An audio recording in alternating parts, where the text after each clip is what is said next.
Hello friend. তো square root বা বর্গমূল করার ক্ষেত্রে আমাদের আগের নিয়ম হোক অর্থাৎ ওল্ড রুল হোক এবং এখনকার যে নিউ শর্টকাট ভার্সন হোক, আমাদের কিন্তু একটা জিনিস শিখে রাখতে হবে কি, যে না 1 থেকে 9 পর্যন্ত বর্গ সংখ্যা আমাদের মনে রাখতে হবে। তো সেই হিসাবে আমি এটা লিখে রেখেছি, ঠিক আছে, লিখে রেখেছি। এবং আমি তোমাদের এই দুটি স্কোয়ারের মধ্যে দিয়ে দেখাবো আগের নিয়ম এবং এখনকার শর্টকাট, অর্থাৎ কোনটা তোমাদের সুবিধা সেটাই তোমরা তৈরি করবে, ঠিক আছে। তো এখনকার শর্টকাটটা তৈরি করতে গেলে তোমাদের কোনো খাতা বা পেন প্রয়োজন হবে না, জাস্ট একটু ভাবলেই অ্যান্সার। তো চলো আমি আগে এখনকার রুলস অর্থাৎ এখনকার শর্টকাট নিয়মটা শেখাই। ধরো একটি আমি রেখে দিয়েছি কত, রুট ওভার 73 96। তো স্কোয়ার কথার অর্থ কি, স্কোয়ার মানে 2, তার মানে আমরা দুটো দুটো করে ভাগ করবো। ধরো 96 আর 73, এবারে কি হবে 96 96, তাহলে এই শেষে শেষে 6 আছে, ঠিক আছে, এই শেষে 6 আছে, তার মানে দেখতে হবে এখানে আমার কার শেষে 6 আছে, তাহলে 4 স্কোয়ার মানে 4-এর বর্গে 6 আছে আর 6 আছে, 4 4 4 16 আর 6 6 36, তাহলে হয় আমাদের 4 হবে না হলে 6 হবে। এখন এই পার্টটি আমাদের কমপ্লিট। এবারে এসছে পরেরটা কি 73 73, তাহলে আমার 73-এর কাছাকাছি এমন একটি বর্গের নাম বা এমন একটি বর্গ আমাদের খুঁজে বার করতে হবে, ঠিক আছে। 73-এর কাছাকাছি অর্থাৎ 73-এর কাছাকাছি কী আছে, 73-এর কাছাকাছি দেখো 64 আছে, ঠিক আছে, 8 8 64, এরপরে 81 হয়ে গেছে, তাহলে 73-এর কাছাকাছি 64 মানে 8, তাহলে হয় আমাদের 84 হবে না হয় 86 হবে। এবার আমরা কনফার্ম হব কী হবে, যে কোনটা হবে, তো হয় আমাদের 84 হবে নয় 86 হবে। এবার আমরা কনফার্ম হবো কী হবে, এই যে সংখ্যাটা আমি নিলাম লাস্টে, এই যে 8, এই 8-এর পরের সংখ্যা অর্থাৎ 8 পরের সংখ্যা কত 9, 8-এর পরের সংখ্যার সঙ্গে গুণ করবো, 8 9 72। এবার এই 72টি অর্থাৎ এই সংখ্যাটি আমার যদি এই সংখ্যার থেকে ছোট হয় তাহলে আমি ছোট সংখ্যা নেব, এবার যদি বড় হয় তাহলে বড় সংখ্যা নেব। তো এখানে আমার বড় আছে, দেখো এখানে 73, এখানে 72, তাহলে বড় আছে এখানে, তাহলে বড় আছে মানে আমার এইটি রাইট অ্যান্সার 76। তো এটি দেখো আমার 86 অ্যান্সার এসে গেছে।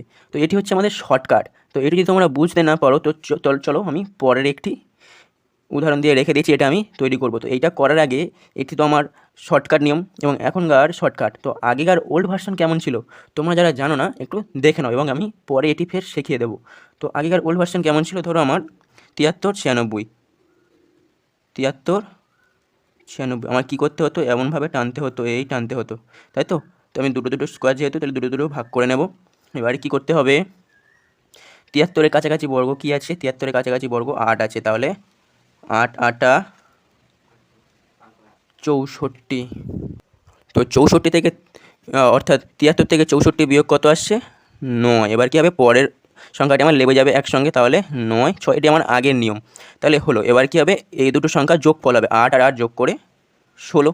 এবারে কত নিতে হবে, অর্থাৎ এখানে শেষে 6 আছে, 6 এবারে আমার দেখতে হবে 1 থেকে 9-এর মধ্যে 6 শেষে কী আছে, তাহলে 6 4 আছে না হয় 6 আছে, মানে 4 4 16 না হয় 6 6 36। এবার আমার ভাবতে হবে 4 হবে না 6 হবে।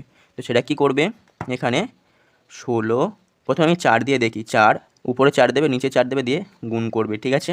4 4 16 6, 4 6 24, 1 25, 4 1 4 5 6, দেখো আমার আসেনি এটা, তাহলে নিঃসন্দেহে ধরে নেবে এটা তোমার 6 দিয়ে হবে, তাই তো। দেখো 16 6 6 6 6 36, 36-এর 6, 6 6 36, 37 38, 39, 39-এর 9, আর 6 1 6 7 8 9, দেখো আমার 6 দিয়ে এসে গেছে, তাহলে এখানে 6 এখানে 6, তাহলে 9 9 6। তো দেখো এটি আমার আগের নিয়ম এবং এখনকার নিয়ম, কোনটা শর্টকাট তোমরা দেখেই নাও। তো এটি তোমরা বুঝতে যদি না পারো তাহলে আমি আরেকটি করে দিচ্ছি, ঠিক আছে, আরেকটি করছি, তোমরা দেখো নাও। এবং এটি শুরু করার আগে একটি ছোট রিকোয়েস্ট, তোমরা যারা নতুন এসে ভিডিওটি দেখছো তোমরা কিন্তু অবশ্যই সাবস্ক্রাইব করবে, কেননা এরকমই আরও নানান ধরনের অঙ্ক তোমাদের কাছে খুব ইজিভাবে পেয়ে যাওয়ার জন্য, ঠিক আছে। চলো আমি এটি দেখে দিচ্ছি।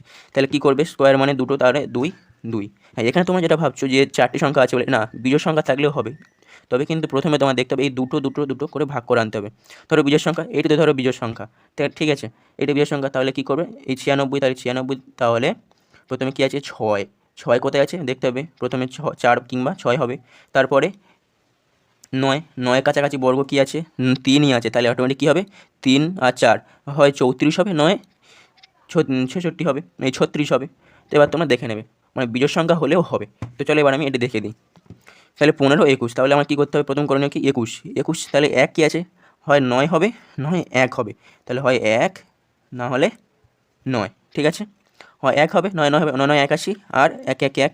এবারে 15 15, তাহলে 15 কাছাকাছি বর্গ কী আছে, 4 4 16, আর 1 হলেই তো 4 হয়েই যেত, কিন্তু এখানে আমার 3 হবে, তাহলে 3 3 9 3, তাহলে হয় 39 হবে না হয় কী হবে 31 হবে, হয় 39 হবে না হয় 31 হবে, তাই তো, হয় 39 নয় 31। এবারে কী করবে, তাহলে কোনটা হবে কনফার্ম কী হবে, তাহলে আমি 3 নিয়েছি শেষে, তাহলে 3 মানে 3-এর পরের সংখ্যা কত, 3 গুণ 4, 3 4 12।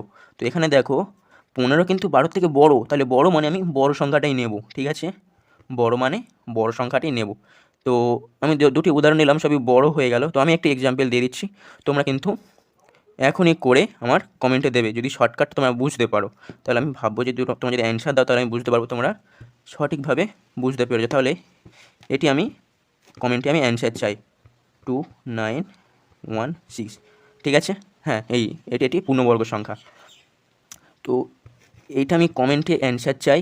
তো তোমরা আপাতত দেখো, এবং দেখার সাথে সাথে আমি রিকোয়েস্ট করছি তোমরা কোথা থেকে ভিডিওটি দেখছো অবশ্যই কিন্তু আমাকে কমেন্টে জানাবে। এটি আরেকটি ছোট্ট রিকোয়েস্ট। তো ভিডিওটি কেমন লাগলো অবশ্যই জানাবেন। তো থ্যাঙ্কস ফর ওয়াচিং। চলো পরের ভিডিওয় আবার দেখা হচ্ছে।